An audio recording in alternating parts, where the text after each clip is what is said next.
தோத்தா வீட்டில் விட டம்ளர் வைக்கும்போது நங்குன்னு தான் வைப்பாங்க. சரி, ஜெயிச்சா தான் நல்லா வைப்பாங்க. அதில் வீட்லேயே அப்படி ரெஸ்பெக்ட் பண்ணுவோம், மற்றவங்க மேலே நம்ம ஏன் கோச்சிக்கணும்? அவ்வளோதான் ரியாலிட்டி. ஜெயிச்சுட்டு போயிரு, அவ்வளோதான். இப்போ அம்மா வந்து 4 பசங்க நல்லா படித்தவங்க பசங்க ஒழுங்காக இருக்காங்கன்னா அவங்களுக்கு வேறு மாதிரி டம்ளரில் தட்டி வைப்பாங்க. ஊதாரித்தனமாக சுற்றினா இருந்தா வை பிடி அப்படின்னு தானே வைக்கிறாங்க. It doesn't mean they hate நல்லா இருக்கட்டுமே அப்படின்னு சொல்கிறதான். அவ்வளோதான் ரெஸ்பெக்ட் வீட்டில் கிடைக்குன்னா ஊரில் எப்படி கிடைக்கும்? அதை நீங்கள் எப்படி எதிர்பார்க்க முடியும்? அது நியாயமும் இல்லை. என்னை நீ ஏன் மதிக்காமல் போயிட்டேன்னா, நீ நல்லா இருந்தால் மதிக்க போகிறான், நல்லா இல்லைன்னா மதிக்க மாட்டான், அவ்வளோதான். அதுக்கு எதுக்கு அவனை போய் நம்ம கோவப்பட்டுக்கணும், இது பண்ணிக்கணும்?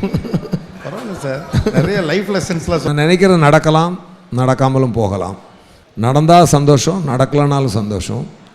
பட் நடக்கிற வரைக்கும் நான் அதை அட்டன் பண்ணிக்கிட்டே இருப்பேன். அந்த இடம் என்னென்னா, கலைத்துறையில் இந்தியாவுக்கு எம்ஜிஆர். இந்தியாவுக்கு எம்ஜிஆர்,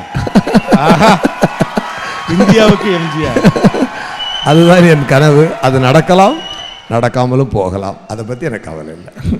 ஆனால் இந்தியாவுக்கு எம்ஜிஆருங்கிறதுல 2 இருக்கு சார்.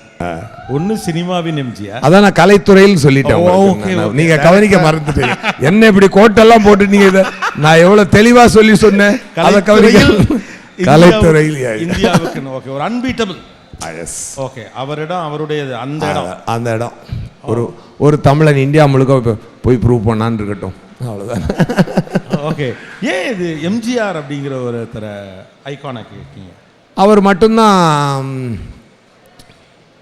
ஒரு டாப்பஸ்ட் பொசிஷனில் இண்டஸ்ட்ரியில் ரூல் பண்ண ஒரு லெஜெண்டரி ஆக்டர். ஓகே, மக்களை புரிந்து கொண்டு மக்களுக்கு ஏற்ற மாதிரி மக்களை ஜனரஞ்சகப்படுத்தி என்றும் ஒரு சூப்பர் ஸ்டாராக விளங்கிய ஒரு சிறந்த அவரை பார்த்து தான் அவரை சின்ன வயசில் அப்போ நான் எங்கள் அப்பா மியூசிக் சென்டரில் அந்த இதெல்லாம் இருக்கும், முன்னுள்ள அந்த படங்கள்லாம் இருக்கும். அது ஒரு லைட்டாக பாதிப்பை உண்டாக்குச்சு. அதுலேருந்து தான் வந்தது. ஏதோ ஒரு உள்ளே போயிட்டார் அவர். S, of course. இப்போ அடுத்தது நீங்களே இயக்கி ஆக்சுவலாக அதை நான் ரீலான்ச் மாதிரி பார்க்குறேன்.